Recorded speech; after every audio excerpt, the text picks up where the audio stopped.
10 دفعہ پڑھے ایمان کی بنیاد پر، اخلاص کی بنیاد پر 10 دفعہ سارا قرآن سے پڑھا ہوگا تو یہ کتنے پارے ہوئے؟ 30 پارے. 30 کو 10 سے ضرب دو کتنا ہو جائے گا؟ 300. اور اس کے بعد اس کی آیات 6666. ٹھیک ہے. اس کا مطلب ہے اگر ایک دفعہ یہ قرآن کا ریویژن کرے گا تو جنت میں یہ 6666 درجے آگے بڑھ جائے. لیکن اگر اس کے پڑوسی نے 6 کے بجائے 10 کے بجائے 20 دفعہ پڑھا ہو تو جنت میں ان کے اور ان کے درمیان کتنا فرق ہوگا؟ کبھی غور کیا ہے؟ اس نے 10 دفعہ پڑھا سال میں، اس نے 20 دفعہ پڑھا سال میں، تو جنت میں درجات کی کا تفاوت، درجات کی حد بندی کیسے ہوگی؟ قرآن پڑھنے اس نے 10 دفعہ پڑھا، اس نے 20 دفعہ پڑھا، تو 20 دفعہ کو 6666 سے ضرب دو، جتنے درجات بلند ہوں گے اتنا اس کا مقام آگے ہوگا. انما يرفع بهذا الكتاب اقوام ويرضع به آخرين. اللہ سبحانہ و تعالیٰ کتنی قوم کو اس قرآن کے ذریعے سے اوپر چڑھاتا ہے، عظمت دیتا ہے، رفعت دیتا ہے، سربلندی دیتا ہے، اور کتنوں کو اس قرآن سے اعراض کرنے کی وجہ سے، اس قرآن کی تعلیمات کو چھوڑنے کی وجہ سے، اس کی تلاوت چھوڑنے کی وجہ سے کتنوں کو ذلت عطا ہے. آپ اور مجھے کیا عزت کی ضرورت ہونی چاہیے یا ذلت کی تلاش؟ کیا چاہیے؟ عزت چاہیے یا ذلت؟ ہاں عزت چاہیے نا؟ تو عزت قرآن میں ہے. اقرأ باسم ربک الذی خلق. مبارک ہے یہ بستی، مبارک ہے آپ کی ذمہ دار جنہیں یہ خیال ہوا ہم ماہد القرآن وسنہ، کیونکہ انہیں فکر ہے کہ یہاں کے لوگ جنت میں اعلیٰ مقام پر پہنچنے چاہیے، اس کے لیے طلب، اس کے لیے محنت ہونی چاہیے. ایک شخص 20 دفعہ پڑھے، دوسرا 10 دفعہ، تو اس کا مطلب ہے اگر 20 دفعہ پڑھنے سے ہمیں زیادہ عزت ملے گی تو ہمیں 20 کی کوشش کریں. 30 دفعہ پڑھنے سے ہمیں عزت ملے گی، دنیا کی سربلندی ملے گی، آخرت کی نجات ملے گی، آخرت کی کامیابی ملے گی، تو ہم دوسروں سے آگے بڑھنے کی دن اور رات فکر کریں. دن اور رات. کتنے ہمارے نوجوان کرکٹ میں وقت لگاتے ہیں، کتنے ہمارے بزرگ سیاست میں اپنی ماہش ماری کرتے ہیں، کتنی ہماری عورتیں کچن میں بیٹھ کر کے، گھر کے آنگن میں بیٹھ کر کے جوئیں مارنے کے ساتھ ساتھ علاقے کی گھر باتیں، فلاں عورت، فلاں بیٹی، فلاں فلاں فلاں فلاں، اور یہ قرآن کی آیت ہے، اس کے لیے بھی زبان نہیں ہوتی. تقریباً یہی کچھ ماحول ہے نا ہمارا بنا ہوا. جبکہ ابھی آپ نے جو نتیجہ نکالا کہ ہمیں عزت چاہیے، ذلت نہیں چاہیے.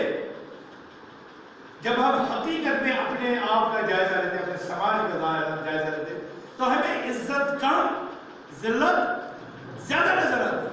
اور یہ عکاسی ہوتی ہے کہ قرآن کا ہمارے سماج میں، قرآن کا ہمارے معاشرے میں، قرآن کا ہمارے گھر میں کیا مقام ہے. اس لیے کہ قرآن کے ساتھ عزت ہے اور قرآن کی چھوڑنے کے ساتھ ذلت ہے.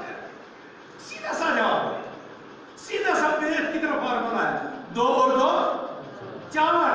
عزت ہے تو قرآن کے ساتھ رشتہ مضبوط ہے ہمارے لوگوں، اور اگر ذلت ہے تو یہ سیدھی گواہی ہے کہ یہ اس بستی کے لوگ، اس علاقے کے لوگ قرآن سے کتنا رشتہ. جس طرح 2 اور 2 4 اسی طرح دیکھا جائے گا عزت اور ذلت کا مقام. عزت پہچانی جائے گی قرآن سے، اور ذلت کی نشان تو یہ ہوگی کہ آپ قرآن نہ پڑھنے والے لوگ. بات سمجھ میں آئی نہیں؟ بات سمجھ میں آئے گی نہیں؟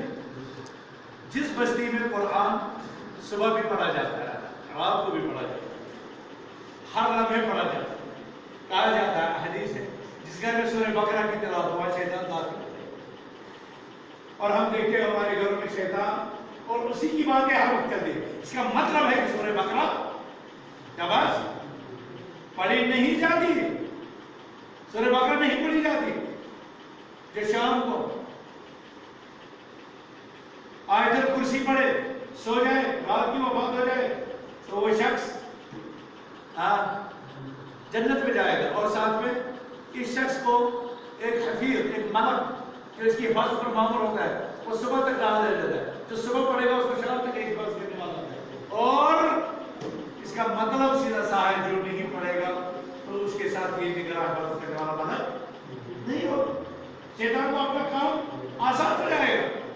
تو میرے بھائی اور بزرگوں میں بات لمبی زیادہ نہیں کروں گا, صرف یہ بتانے کی کوشش کروں گا کہ یہ قرآن ہماری سربلندی اور نجات کا باعث ہے, اور اسی قرآن کے لیے ہماری خوشی حاصل ہے, اسی قرآن کے لیے ہماری قربانیاں کام ہے, اسی قرآن کے ادارے قائم کرنے کے لیے ہماری جدوجہد محدود ہے.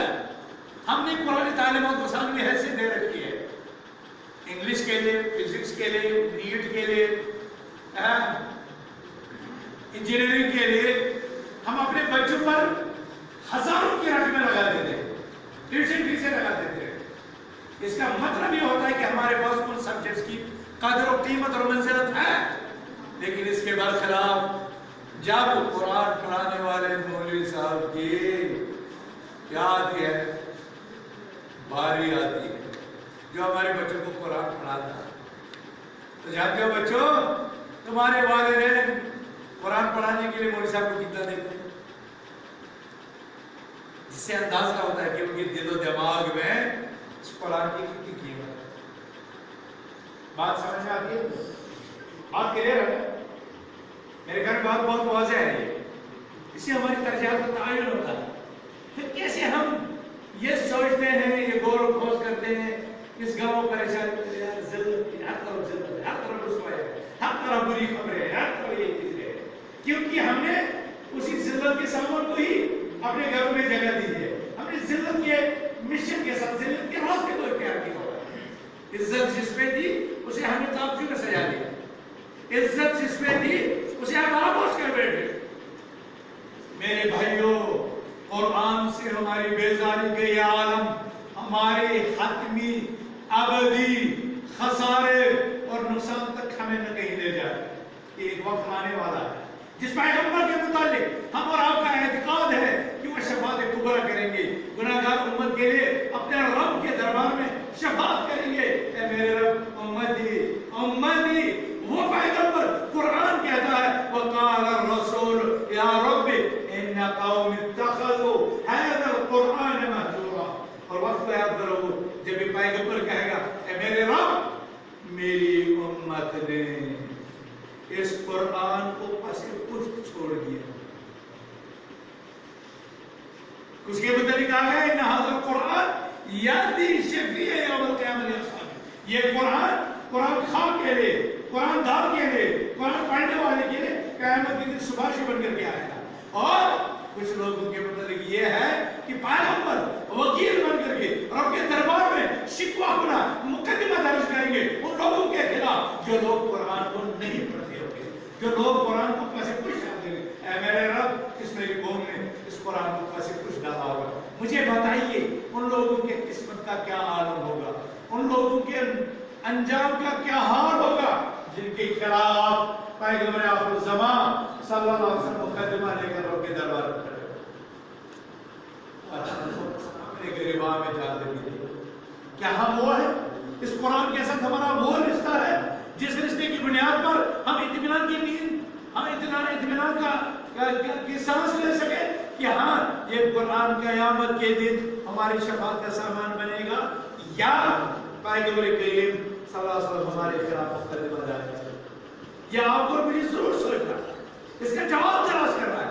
اور اس جماعت نے, اس جمعیت نے, اس یونٹ نے, اس حلقے نے, یہاں کے ذمہ داروں نے, یہاں کے کو بڑے بڑے اس عظیم پروجیکٹ کو ہاتھ میں لے کر میرے خیال میں آپ کے لیے عزت کا راستہ کھول دے, آپ کے لیے نجات کی راہ ہموار کر دی ہے.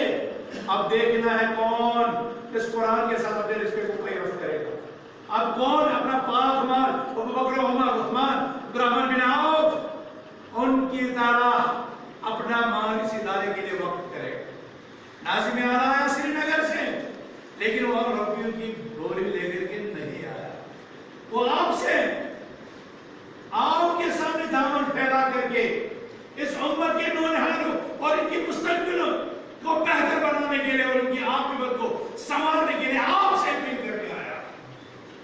کیا آج اٹھے تم میں سے کوئی جو 1 کوئنٹل لوہا دے, آج اٹھے کوئی جو ایک گاڑی اینٹ دے، آج اٹھے کوئی جو ایک گاڑی باجری دے، آج اٹھے کوئی جو کہ میں یہ کام کروں گا، آج اٹھے کوئی جو کہے گا میں 10 دن کی مزدوری کروں گا، آج اٹھے کوئی جو کہے گا میں 1 دن کا کام بھی کروں گا، آج میں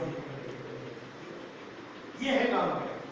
آج اٹھے کوئی جو کہے گا کہ میں انسان کی اپنی نصف پیداوار اس پر لگاؤں گا، آج اٹھے کوئی جو یہ کہے گا سبزیاں اللہ تعالیٰ نے مجھے وفور عطا کی ہے، 4 فصلیں اٹھاتا ہوں، ایک فصل وقف بنا میں مدرسہ دارالقرآن۔ آج اٹھے کوئی جو کہے میری ایک بیڑ، میرا ایک بکرا اس مدرسے کے لیے، ہمیں یہ کرنا۔ اور اللہ کے بندے جو قرآن کے ساتھ اپنے رشتے کو مضبوط کرتے ہیں وہ ایسا کرتے ہیں، وہ ایسا کرتے ہیں۔ جنہیں ذلت سے نکلنا ہوگا وہ ایسا کرتے ہیں، جنہیں عزت کی زندگی ضرورت ہوگی، جنہیں آخرت میں نجات ضرورت ہوگی وہ ایسا کرتے ہیں۔ اس لیے قرآن رسول اللہ صلی اللہ علیہ وسلم کے صحابہ کا حال مختلف انداز میں بیان کرتا ہے، تو وہاں پر ایک انداز یہ بھی ہے وَيُؤْثِرُونَ عَلَىٰ أَنفُسِهِمْ وَلَوْ كَانَ بِهِمْ خَصَاصَةٌ۔ یہ صحابہ ان کے ایثار کا یہ عالم ہے، گھر میں خود پاکے لگے ہیں لیکن اللہ کے دربار میں مال پہنچا دیا، اللہ کے دربار میں خرچ کر دیا۔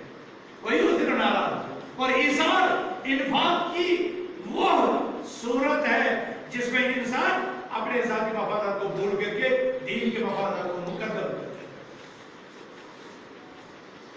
2.5% زکوٰۃ ہر ایک پر جس کو اللہ نے مان دیا اور سب کو، لیکن اللہ سبحانہ و تعالیٰ کہتا ہے وَمِمَّا رَزَقْنَاهُمْ يُنْفِقُونَ، یہ میرے بندے، یہ متقین، یہ پرہیزگار، جو کچھ میں نے ان کو رزق دیا ہے یہ اس میں سے خرچ کرتے ہیں بغیر حساب کے۔ کوئی 10 روپے کرتا ہے، کوئی 10,000 کرتا ہے، کوئی 10 لاکھ کرتا ہے، جسے جو توفیق ہے وہ رزق سے بہت بڑا حصہ دیتا ہے۔ اور اللہ مزاج دیکھتا ہے اپنے بندوں کا، اللہ مزاج دیکھتا ہے اپنے بندوں کا، کہتا ہے انفق علیہ، تو خرچ کر میں تجھ پر خرچ کروں گا۔ لیکن یہ ہمارا انسان ایمان میں اتنا کمزور ہے، اسے اللہ کی بشارتوں پر، اس کو اللہ کے وعدوں پر کم ہی بھروسہ، کم ہی بھروسہ۔ اور رسول اللہ صلی اللہ علیہ وسلم لوگوں کا یہ مزاج جانتے تھے، اسی لیے کہتے تھے اگر اعلان ہو جائے مسجد کی پہلی صف میں گوشت کی ایک بوٹی ہر نمازی کو دی جائے گی، یہ سارے لوگ بھاگ بھاگ کر کے مسجد آ جائیں گے۔ وَلَوْ حَبًّا، کوئی اگر بیمار ہوگا تو وہ گھٹنوں کے بعد چلتے ہوئے مسجد پہنچے گا کہ ایک گوشت کی بوٹی وہاں پر تقسیم ہو رہی ہے۔ لیکن اس نماز کا کتنا زیادہ ثواب ہے جو رسول اللہ صلی اللہ علیہ وسلم نے بیان فرمائے، وہ ثواب ہمیں نظر ہی نہیں آتا ہے، وہ ثواب ہمیں گھروں سے نکالتا ہی نہیں ہے۔ حی علی الصلاۃ، حی علی الفلاح کی ندا ہمارے کانوں میں آتی ہے، لیکن وہ جو جزا ہے، اے میرے حسری صاحب، اے میرے استاد کہا کرتے تھے یہ آج کا لالچی انسان عجیب ہے، جب اسے دنیا کی چیز مانگتی ہے نہیں ہوتی ہے تو جوش یقین کے ساتھ مانگتا ہے، کہتا ہے ربنا آتنا فی الدنیا حسنہ وفی الآخرۃ حسنہ وقنا عذاب النار۔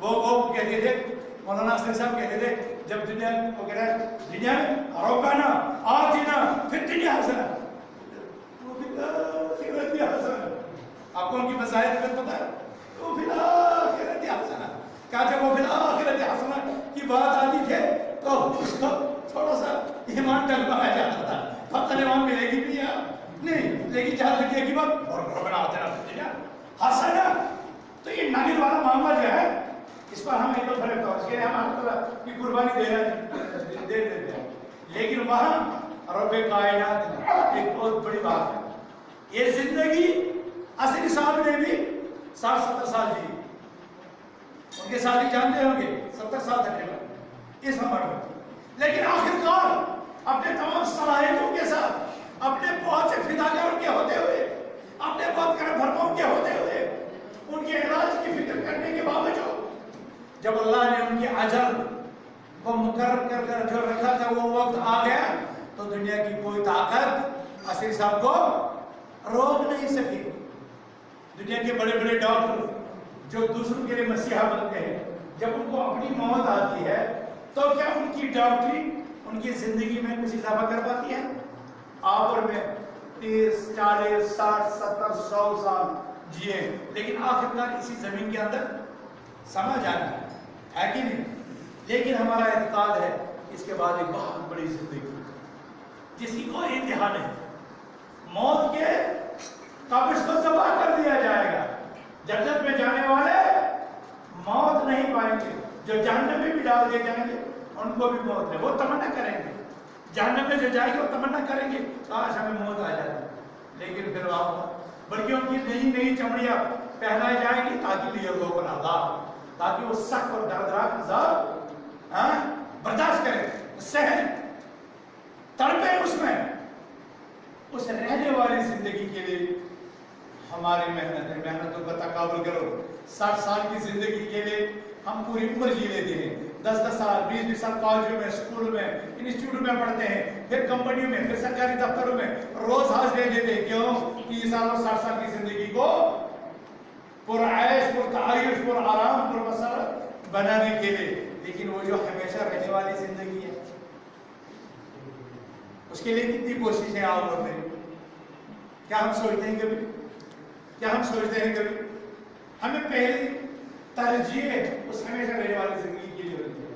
لیکن بدقسمت یہ ہے کہ ہم 60 سالہ زندگی کے پیچھے لگے اور وہ بھول گئے. آج یہاں کے ذمہ داروں نے آپ کے سامنے مدرسہ داروں قرآن و سنت, ماہر کتاب و سنت کا جو تصور رکھا ہے, مبارک تصور. انشاءاللہ ہم بھی اپنے جیب سے, اپنی تنظیم کے ذریعے سے جو ہو سکے اس میں اپنا حصہ ادا کریں گے. لیکن ہمارے پاس جو ذمہ داری ہے, ہمیں لداخ, ہمیں پونچھ تک, ہمیں جموں تک, ہمیں ڈوڈا, ہمیں کشتواڑ, ہمیں کہاں کہاں پہنچنا پڑتا ہے. لیکن اصل بوجھ آپ کو خود اٹھانا ہے. یہ ادارہ تعمیر آپ کو کرنا ہے. جو اللہ تعالیٰ ہمیں توفیق دے, اس جماعت کو توفیق دے, وہ بھی اپنا آپ کو اپنا حصہ ڈالے گی. لیکن اصل کام کس کو کرنا ہے؟ اصل کام کس کو کرنا ہے؟ اصل کام یہاں کی آباد, یہاں کے لوگوں کو. یہ بہت بڑا مشن ہے, یہ بہت بڑا مقصد ہے. اس کے لیے آپ کو آگے آنا ہے. میں سری نگر سے یہی اپیل آپ سے کرنے آیا ہوں. کتنے لوگ ہیں ایسے جنہیں ایک قرآن کریم کی دکان سے لینے کی طاقت نہیں ہے, لیکن اس کے برکت اللہ تعالیٰ نے آپ کتنے مالدار کو جو 100 نسخے قرآن اپنے مال سے لا سکتا ہے, اور وہ غریبوں, یتیموں, مسکینوں اور بیواؤں کو مار سکتا ہے. کتنا ثواب ملے گا. پہلے ایک انسان جب اس قرآن کو پڑھتا ہے, رسول اللہ صلی اللہ علیہ وسلم نے فرمایا ان اللہ بکل حرف عشر حسنات, ایک حرف کے بدلے 10 نیکیاں, ایک حرف کے بدلے 10.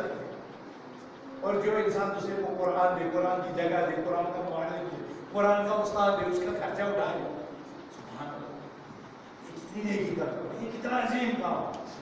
اس کام میں آگے بڑھنے کی ضرورت ہے, اس کام میں مدد اور معاونت کرنے کی ضرورت ہے. الحمدللہ مجھے یہاں کے ذمہ داروں نے کہا کہ الحمدللہ ہمارے پاس ایسی ٹیم ہے, یہ لوگ بیچارے کرتے رہتے ہیں, لیکن میں اپنی طرف سے مزید آپ سے تاکید کرتا ہوں, تلقین کرتا ہوں کہ اس کام میں, جس کی ابھی تھوڑی دیر بعد نماز ہم ادا کریں گے اور اس کے بعد اس کی سنگ بنیاد ڈالی جائے گی. اس کے بعد آپ بڑی ذمہ داری ہے. آپ دیکھیں دماغ میں یہ اللہ کی توفیق ہے. سب سے پہلے اللہ کا شکر ادا کرتے ہیں, اسے آپ کو دینے کے قابل بنایا, آپ کے پاس ایسی چیز دی جو آپ خرچ کر سکتے ہو. اس پر اللہ کا شکر ادا کریں, اور اللہ قبول کر رہا ہے. یہ بس اوقات انسان کے پاس کروڑوں کا مال ہوتا ہے, لیکن وہ اس کے کسی کام کا نہیں ہوتا. لیکن دوسرا آدمی 50 روپے 100 روپے میں وہ کام کر جاتا ہے جو اس کی نجات کا باعث بنتا ہے, اس کی دنیا بھی بن جاتی ہے اس کام. اور کتنے لوگ ہیں جن کے پاس کروڑوں کی دولت ہے, لیکن نہ ایمان ہے, نہ توفیق ہے, نہ دینداری ہے. اس کی زندگی ومن اعرض عن ذکری فإن له معیشة ضنکا ونحشره یوم القیامة اعمى. اور کہتا ہے جو اس کی یاد سے, ذکر سے اعراض کرتا ہے, اس کی زندگی کٹھن بن جاتی ہے, اور قیامت کے دن وہ آندھا بنا کر کے اٹھایا جائے گا, آندھا بنا کر کے. قال رب لما حشرتنی اعمى, وہ کہے گا میرے رب مجھے نابینا کیوں کر دیا؟ قال كذلك آیاتنا فنسیتها وكذلك اليوم تنسى. اسی طرح تیرے پاس ہماری آیتیں آئی تھی تو ہماری آیتوں کو بھول بیٹھا تھا, اور آج تجھ کو بھلا دیا ہے. آپ اور مجھ میں کوئی, ہم میں سے کوئی چاہے کہ ہمارا رب ہمیں بھول جائے؟ اس سختی میں, معاشرے کی سختی میں, جہاں آفتاب نیزے کے برابر سروں کے اوپر ہو, جہاں لوگ پسینے میں اپنے ٹخنوں تک, اپنے گھٹنوں تک, اپنے پیڑ تک, اپنے سینے تک, اپنے کندھے تک وہ پسینہ میں شرابور غرق ہو، کیا اس وقت ہم چاہیں کہ ہمارا رب ہمیں فراموش کر دے، ہمارا رب ہمیں بھول جائے؟ جواب دیجیے اس سوال کا. کیا ہم چاہیں گے کہ ہمارا رب ہمیں چھوڑ دے؟ نہیں، ہم چاہیں گے کہ ہمارا رب ہمارا ساتھ دے، ہمارا رب ہماری نجات کا سامان کرے، ہمارا رب ہمیں عرش کے سائے تلے جگہ دے، ہمارا پیغمبر ہماری شفاعت کرے. یہ تب ہوگا جب ہم اس کے بنیں گے، جب ہم اس کے لیے کام کریں گے. اور مجھے امید ہے کہ آپ سارے کمر بستہ ہیں اس عجیب پروجیکٹ کو پائے تکمیل تک پہنچانے کے لیے. میں آپ کو مبارکباد دیتا ہوں.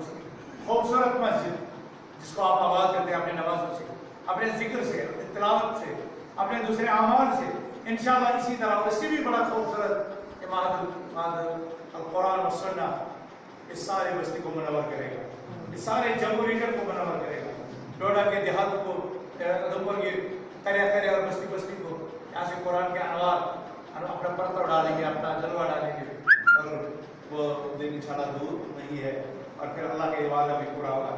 ان اللہ یرفع بہذا الکتاب اقواما ویضع بہ آخرین.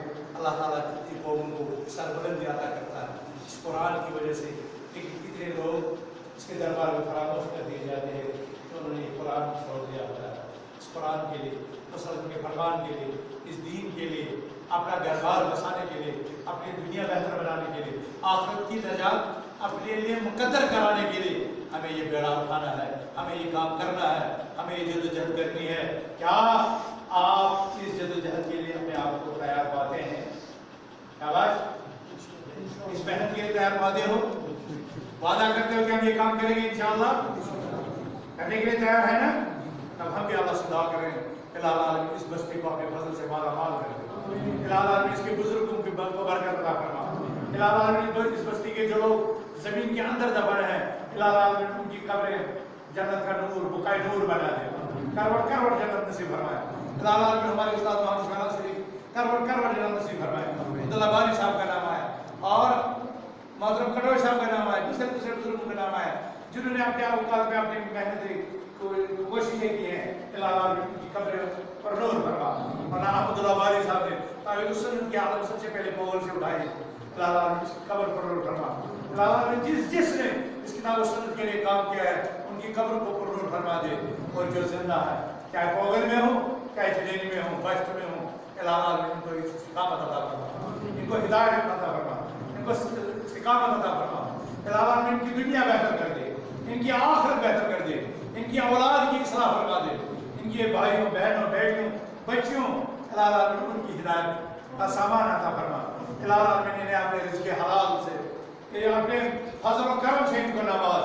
الہ العالمین انہیں رزق حلال عطا فرما، اولاد صالح عطا فرما، دین پر استقامت عطا فرما. الہ العالمین ہماری خواتین کو شرم و حیا عطا فرما. الہ العالمین ان کی عزت کی حفاظت فرما. الہ العالمین ہمارے جوانوں کی غیرت کی حفاظت فرما.